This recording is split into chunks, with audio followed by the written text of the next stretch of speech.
મનુ મહારાજના એક દીકરાનું નામ છે નાભાગ. નાભાગને ત્યાં થયા નભગ, પિતૃભક્ત હતા, અને એમને ત્યાં આગળ જતા એને જે દીકરો થયો એનું નામ છે અમરીશ. અમરીશ રાજાએ એકાદશીના વ્રત કર્યા છે. વ્રતમાં નિષ્ઠા રાખજો, એકાદશીના વ્રત કરજો, ભલે તમે ફરાળ વાળા કરજો પણ કરજો, લીલા નાળિયેર જેટલું ફરાળ કરજો પણ ભલે કરો પણ તમે કરજો એકાદશી.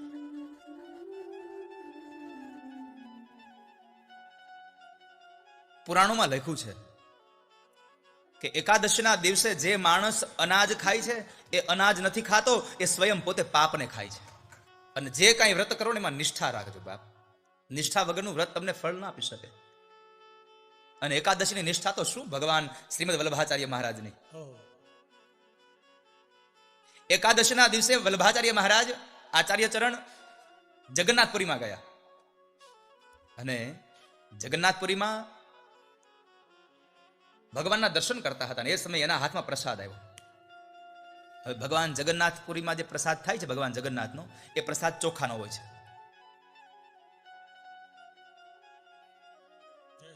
માલપુવા, ચોખાનો પ્રસાદ. હવે એકાદશીના દિવસે તો અનાજ ખાવાની ના પાડી છે. વલ્લભાચાર્ય મહારાજે વિચાર કર્યો, આ તો પ્રસાદ છે, અને ના કેમ પાડવી, પ્રસાદનો અનાદર ન કરાય. એટલે એને પ્રસાદ હાથમાં લીધો, અને પ્રસાદને હાથમાં લીધા પછી વિચાર કર્યો, જો ખાઈશ તો આજે એકાદશી છે, હવે કરવું શું? તમે એકાદશીની નિષ્ઠા તો જુઓ નહીં. એને એકાદશીના દિવસે હાથમાં આવેલો ભગવાનનો પ્રસાદ મોઢામાં ન મૂક્યો, પણ હાથમાં આવેલા પ્રસાદને જોઈ અને સામે ભગવાનની મૂર્તિ સામે જોતા જોતા પ્રસાદના એટલા વખાણ કર્યા કે હે ભગવાન, આજ કેટલો ભાગ્યશાળી બન્યો કે તમારો પ્રસાદ મારા હાથમાં આવ્યો. આ પ્રસાદને ખાઈશ તો મારા પાપ બળી જશે, મારું જીવન ધન્ય બની જશે. આમ 11ની આખી રાત્રિનો સમય એને પ્રસાદના વખાણ કરવામાં ગાળ્યો, જાગરણ કર્યું, ભગવાનનું જપ કર્યું, તપ કર્યું. આમ કરતા કરતા દ્વાદશીનો દિવસ આવ્યો, ત્યારે ભગવાનનો પ્રસાદ મોઢામાં મૂક્યો. આટલી એકાદશીની નિષ્ઠા હશે ત્યારે પરમાત્મા તમને લેવા આવશે વાલા. એમને ભગવાન નહીં મળે. ધન્ય એકાદશી, એકાદશી કરીએ તો વ્રજ સુખ પામીએ. ધન્ય એકાદશી, એકાદશી કરીએ તો વ્રજ સુખ પામીએ. મારે એકાદશીના વ્રત કરવા છે, મારે એકાદશીના વ્રત કરવા છે. મારે ધ્યાન હરિના ધરવા છે, મારે ધ્યાન હરિના ધરવા છે. મારે વ્રજમાં જઈને વસવું છે, મારે વ્રજમાં જઈને વસવું છે. મારે વ્રજમાં જઈને વસવું છે, મારે વ્રજમાં જઈને વસવું છે. ધન્ય એકાદશી, એકાદશી કરીએ તો વ્રજ સુખ પામીએ. ધન્ય એકાદશી, એકાદશી કરીએ તો વ્રજ સુખ પામીએ. મારે એકાદશીના વ્રત કરવા છે, મારે એકાદશીના વ્રત કરવા છે. મારે હુંડો ફરાળ ખાવું છે. મારે હુંડલો ફરાળ અમુક તો ફરાળ કરવા એકાદશી રે, બોલો. અને એને ફરાળ બનાવ્યા હોય. સ્વામી, આપણા શાસ્ત્રોનો નિયમ છે કે તુલસી પત્ર ઉપર જેટલું ફળ આવે એટલું ફળ ખાવાનું હોય. આપ તો બધા નિત્ય એકાદશી વાળા છો. તુલસી પત્ર ઉપર જેટલું ફળ આવે, ફરાળ નહીં. એ તો આપણે કરી નાખ્યું ફરાળ, નાખી તો ફળ છે. નકર તુલસી પત્ર ઉપર જેટલું ફળ આવે એટલું આપણે ખાવાનું હોય. પણ આપણે કેટલા નિષ્ઠાવાળા, તુલસી પત્રને તો મૂક્યું જ નહીં, ખાલી એટલું કર્યું. પેલાનો એક શાસ્ત્રનો નિયમ છે કે તુલસી પાનની ઉપર જેટલું ફળ આવે એટલું ખાવાનું. હવે આપણે આખી થાળી ભરીને તુલસી પત્ર ઉપર મૂકી દઈએ છીએ. તુલસી પત્ર તો રાખીએ છીએ આપણે. અને શું એને હવારમાંથી ઉપાડેલ ધોયો? 11 હોય તો હવારમાં જ ચાલુ કરો. અમુક શ્રાવણ મહિનાના એકટાણા કરે, અને મહિનો પૂરો થાય પછી આમ 2-5 દિવસ પછી આડોશી પાડોશીને હારે મળે ને એટલે વળી આમ ઓલી પાડોશી તો વળી સહજતાથી કે આ તમારું કેમ આમ વજન ઘટી ગયું લાગે છે, પતલા થઈ ગયા? ત્યાં તો વળી પાછા આમ પોરોથી કે આખા મહિનાના એકટાણા કર્યા કે એટલે વજન ઘટી જ જાય ને. વજન ઘટી ગયો એ બરાબર છે, પણ તમારો નહીં, વેફરના ડબ્બાનો ઘટી તો ગયો જ.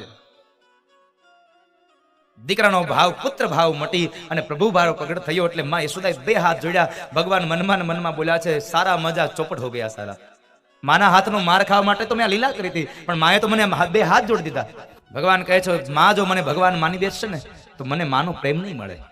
એટલે ભગવાને વળી પાછી માયાની ચાદર માં ઉપર એવી ઓઢાડી દીધી. ફરી પાછો પુત્ર ભાવ થાય. અને આ જગતમાં માયા 3 પ્રકારની છે. 3 પ્રકારની માયા છે જગતમાં. એક માયા સ્વજન મોહિની માયા, બીજી વિમુખજન મોહિની માયા અને ત્રીજી સ્વમોહિની માયા. આ 3 પ્રકારની માયા છે. એ 3 પ્રકારની માયામાં સ્વજન મોહિની માયા એટલે જે ભગવાનના ભક્તો છે એ ભગવાનના સ્વજનો છે. ભગવાનના ભક્તો એ ભગવાનના સ્વજનો છે. જેને ભગવાનની અંદર માયા થઈ છે એ સ્વજન મોહિની માયા. ભગવાનથી જે વિમુખ થયો, ભગવાનની પૂજા નથી કરતો, ભગવાન સાથે કોઈ લેવા દેવા નથી, એ વિમુખજન મોહિની માયા. અને છેલ્લે સ્વમોહિની માયા, સ્વ કહેતા ભગવાન સ્વયં કૃષ્ણ. કૃષ્ણને જેની અંદર માયા લાગી, ભગવાન કૃષ્ણ સ્વયં મોહ પામ્યા છે. શેમાં? તો કહે છે વૃષભાનુજા એ દુલારી, એ બરસાના વાળી, પ્રેમની અવિરત ધારા એ રાધા. રાધાની અંદર ભગવાન મોહ પામ્યા છે. કારણ કે રાધાને આધીન થઈને ભગવાન રહે છે. રાધિકા જેમ કહે એમ ભગવાન કર્યા કરે. ભગવાન રાધિકાને જેમ રાધિકા કહે એમ ભગવાન કર્યા કરે. કોઈ કવિએ તો બહુ સુંદર કીધું છે, રાધે તું બડી ભાગિની तूने कौन तपस्या कीन, 3 लोक तारन तरन सो तुम्हारे अधीन, 3 लोक तारन तरन सो तुम्हारे अधीन. હે રાધા, તેવી કઈ તપશ્ચર્યા કરી કે 3 લોકનો અધિપતિ તારે આધીન થઈને રહે છે. જો કે સુખદેવજી મહારાજે તો રાધાને પણ એક ગોપી જ કીધી છે, પણ પ્રેમા ગોપી. અને પ્રેમા ગોપી એટલે એકમાત્ર ભક્તિ ગોપી એટલે કૃષ્ણ, એ રાધિકા. પ્રેમની અવિરત ધારા એટલે રાધા યાદ આવે, રાધાનું પાત્ર યાદ આવ્યું. સુખદેવજી મહારાજે રાધાનો પ્રવેશ કરાવ્યો એટલે મને એક પદ કહેવું ગમે છે. દેવજી મહારાજે રાધાને એક ગોપી બતાવી. સુખદેવજી મહારાજે પરીક્ષિતને કથા કઈ બતાવી. ફરીવાર માં યશોદાને પુનઃ પુત્ર ભાવ પ્રગટ થયો. એક વખતના સમયે નંદ બાબા યશોદા બેવ ઓસરીના કોરે બેઠા છે અને ભગવાન બાલકૃષ્ણ ત્યાં આંગણામાં રમે છે. યશોદાએ વાત કરી, નંદરાય, હમણાંથી મેં લાલાના મોઢાની અંદર 2 વખત કેટલા સૂર્યો, કેટલા ચંદ્ર, કેટલી નદીઓ, કેટલા તારાઓ, આવું બધું જોયું મેં. નંદ બાબા કહે છે, અરે યશોદા, આવું કશું ના હોય, આ તો તને માત્ર એવો વહેમ થયો છે. અરે ના નંદરાય, મેં મારી આંખે જોયું, વહેમ નથી, સત્ય વાત છે. મેં 2 વખત લાલાના મોઢાની અંદર આ સૂર્યો, આ ચંદ્ર, આ તારાઓ, આ નદીઓ કેટલું જોયું મેં. 2-3 વખત માં યશોદાએ દાવો કર્યો ને એટલે નંદ બાબાએ જરાક માં યશોદાની વાત હાસ્યમાં કાઢી, મજાકમાં કરીને કે છે, યશોદા, આવું કઈ ન હોય, આ તો 65 થી 70 વર્ષ થાય ને પછી આવા જ ભ્રમ થાય, આવું જ દેખાય. આવું કહીએ ને નંદ બાબા હસ્યા છે જરા. એટલે ભગવાન કૃષ્ણ ત્યાં બેઠા છે. ભગવાન કહે છે, બાબા તમે મારી માની મજાક કરી, કઈ વાંધો નહીં, કાલ સવારે તમારો વારો છે. મારી માની વાત ની ઉડાડ નાખી, કઈ વાંધો નહીં, કાલ તમારો વારો. સવારમાં સૂર્ય ઉદય થયો અને નંદ બાબા ભગવાન શાલિગ્રામની પૂજા કરવા બેસે છે. તમામ સામગ્રીઓ તૈયાર કરી એક ત્રાંબાના પાત્રમાં ભગવાન શાલિગ્રામ પધરાવ્યા અને શાલિગ્રામ ભગવાનને ચડાવવા માટે થઈ અને નંદ બાબા તુલસી પત્રો લેવા ગયા. એ અર્થમાં ભગવાન ત્યાં આવી અને મોઢું ફૂલાઈને બેસી ગયા. નંદ બાબા આવ્યા, બધું જોવે, બધી સામગ્રી એમનેમ છે, કનૈયો કાંઈ એડો નહીં, બહુ નવાઈની વાત છે. પણ જ્યાં પૂજા કરવા બહેન, જ્યાં પાત્ર ઓરું લેવા જાય ત્યાં પાત્રની અંદર શાલિગ્રામ ન મળે, શાલિગ્રામ જ નથી. ભગવાનની બાજુમાં બેઠા પૂછ્યું, કનૈયા, લાલા, શાલિગ્રામ કઈ ગયા? ભગવાન કે મને શું ખબર, મોઢું ભગવાન ફુલાવીને બેઠા હતા એટલે નંદ બાબાને એમ ક્યાં મોઢામાં છે, કનૈયા તે મોઢામાં મૂક્યા છે? ભગવાન ના પાડી, નહીં મેં નહીં. બાબા કહે છે મોઢું જોવા દે. ભગવાન મોઢું ના ખોલે. બાબાએ પ્રાણે કીધું અને એ સમય ભગવાને મોઢું ખોલ્યું. જ્યાં બાબા જોવા ગયા શાલિગ્રામ ન મળ્યા. જેવા દર્શનમાં યશોદાને કરાવ્યા એવા જ દર્શન બાબા નંદને પણ કરાવ્યા. નંદ બાબા આશ્ચર્યચકિત બન્યા, હું શું જોઈ રહ્યો છું? મારા દીકરાના મોઢામાં આટલા સૂર્યો, આટલા ચંદ્રો. યશોદા કહેતા હતા વાત સાચી છે હો. વિસ્મય પામી ગયા. સાંજના સમયે વળી પાછા આંગણામાં બેઠા છે ને, નંદરાયે કીધું યશોદા તમે પેલી વાત કરતા હતા ને સાચી છે હો. યશોદા કે કઈ વાત નંદરાય? અરે તમે નહોતા કહેતા કનૈયાના મોઢામાં સૂર્ય, ચંદ્ર, નદી આ બધું દેખાય છે? આ તો મેં જોયું. યશોદા કે છે એવું કાંઈ ન હોય. અરે હા હા યશોદા મેં જોયું ને પણ આજે. અને ત્યારે યશોદા કે છે નંદરાય એવું કાંઈ ન હોય, પણ 80 વર્ષના થાય ને એટલે એવા ભ્રમ જ થાય કે હા હું વટક વાળ લીધું તરત. અને બેનો જ્યાં સુધી કઈ ન દે ત્યાં સુધી એને ઓલો ઉફાણો ચડ્યા કરે. નથી કહેતા ઘણી વખત આપણે એને રોઈ લેવા દો એટલે હમણાં શાંત થઈ જાય. એટલે એને જે અંદર ભર્યું હોય ને કાઢી નાખે ને પછી એને નિરાશ થાય, બળાપો નીકળી જાય. કોકને કહી દે ને ત્યાં સુધી એને જમવું ન ભાવે. વટક તો વાળવું જ પડે ને.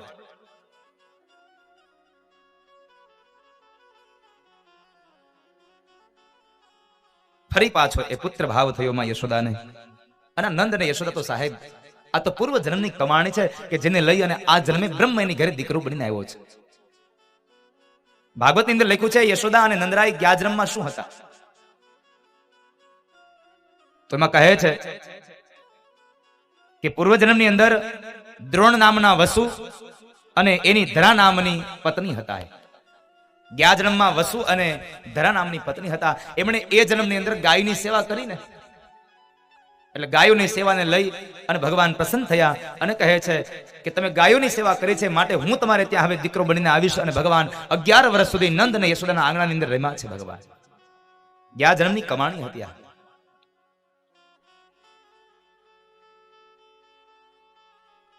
આ જન્મમાં સારા કામ કર્યા છે તો આવતા જન્મમાં સારું કામ આવશે, આડું આવશે. અને આપણે નથી કહેતા કે અમારા ગવઢિયાના પુણ્યાડા આવ્યા. આપણે ક્યાંક અકસ્માત થાય અને બચી જાય અને આપણને કઈ થાય નહીં, ગાડી આખી કૂચો થઈ જાય એટલે આપણે શું કહીએ? આ તો અમારા ગવઢિયાના પુણ્ય હતા ને એટલે આડા આવ્યા. હજી સુધીમાં મેં નથી સાંભળ્યું ગવઢિયાના 5 લાખ રૂપિયા આડા આવ્યા. ગવઢિયાના પુણ્ય આડા આવે. આપણને જો આપણા ગવઢિયાના પુણ્ય આડા આવતા હોય તો આપણા છોકરાને આપણે કોક દી તો ગવઢા બનવાના જ ને. તો આપણે એના ગઢિયા બનશું ત્યારે શું કહેશે? અમારા દાદાના માવા આડા આવ્યા એમ, અમારા દાદાની બીડીઓ આડી આવી કેમ? તો કે 4 ભાઈ પી પીને બિચારા હાવ ગળી ગયા.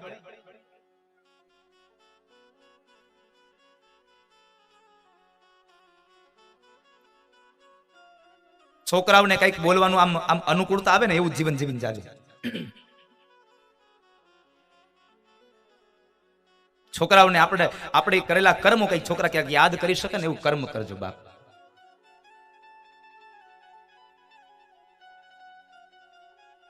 ગ્યાજ્રમની કમાણીને લઈ અને દ્રોણ નામના વસુ અને ધરા નામની પત્ની ગાયોની સેવાને લઈ અને આ જન્મની અંદર નંદ અને યશોદા બન્યા અને ભગવાન સ્વયં એમના ઘરે પધાર્યા છે. ગાયોની સેવાથી ભગવાન બહુ રાજી થાય છે. અને આમ પણ હું પણ કહું તમે ગાયોની સેવા કરો, ગાયોની પૂજા કરો. આપણે એમ કહીએ છીએ 33 કરોડ દેવતા. આપણા હિન્દુ ધર્મમાં ગાયનું બહુ મહત્વ છે. પણ કરુણા એ છે આપણે એમ કઈ ગાય માતાને પાછા એમ કે રેઢિયાર. બહુ મોટી કરુણા છે.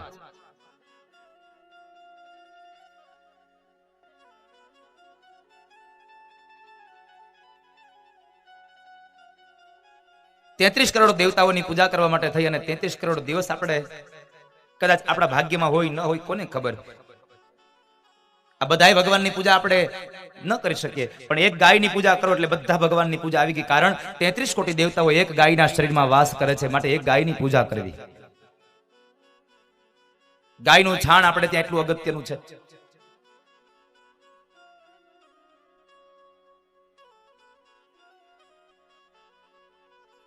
ગૌમૂત્રની એટલી પવિત્રતા છે આપણે ત્યાં. કોઈ પણ શુભ કાર્યની શરૂઆત થાય એટલે પેલા ગાયના છાણનું લીપણ થાય, ગૌમૂત્રને છંટકાવ કરવામાં આવે.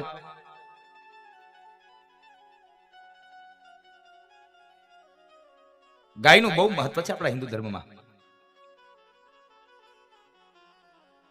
ગાયોની સેવા કરી અને નંદ અને યશોદાને ઘેર ભગવાન સ્વયં સાક્ષાત પરબ્રહ્મા આવીને રહ્યા છે. એ કથા સુખદેવજી મહારાજ રાજા પરીક્ષિતને વર્ણવી. ત્યારબાદ હવે ભગવાન દામોદર બન્યા. ભગવાનના અનેક નામો, એમાંની એક દામોદર લીલાની કથા છે, બહુ મહત્વની કથા છે. યમલાર્જુનના 2 વૃક્ષોની અંદર રહેલા નલ કુબેર અને મણિગ્રીવનો ઉદ્ધાર કરવા માટે ભગવાન દામોદર બન્યા, એની કથા છે. એક એક લીલાઓનું બહુ મહત્વ છે આ દુનિયામાં. ભગવાનની એક એક લીલાઓ છે. એક વખતના સમયે યશોદાને એમ થયું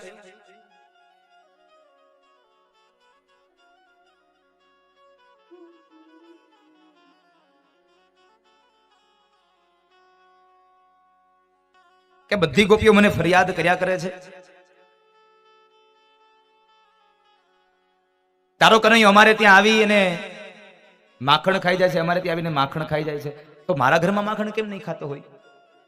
પછી યશોદાને યાદ આવ્યું કે કદાચ બધી ગોપીઓ તો એની જાતે માખણ ઉતારતી છે, મારે ત્યાં તો અનેક દાસીઓ આવે છે, એટલે કદાચ કનૈયો હું નથી ઉતારતી માખણ, એટલે કનૈયો માખણ નહીં ખાતો હોય. લાવ આજ હું મારી હાથે મારી જાતે જ માખણ ઉતારું. અને એક દિવસ વહેલી સવારમાં માં જાગી અને માં યશોદા પોતે જ દધી મંથનની તૈયારી કરે. અને ભાગવતમાં ભગવાન બાદરાઈને બોલ્યા છે, એકદા ગૃહદાસીષુ યશોદાનંદ ગેહિની કર્માંતર નિયુક્તાસુ નિર્મમંથ સ્વયં દદે. નિર્મમંથ સ્વયં દદે, પોતાની જાતે આજ માખણ ઉતારવા બેઠા છે યશોદા. અને એ સમયે યશોદાએ સોળે શણગાર સજી ભગવાન ઠાકોરજીની પૂજા કરી અને દધી મંથન કરે છે. એ સમય બરાબર માના હાથની અંદર રહેલા દામણા એક પછી એક ખેંચાય છે અને એમાં બરાબર માના હાથના જે કંગન છે એ કંગનનો મીઠો અવાજ આવ્યો અને પથારીમાં સુતેલા ભગવાન કૃષ્ણ જાગ્યા છે.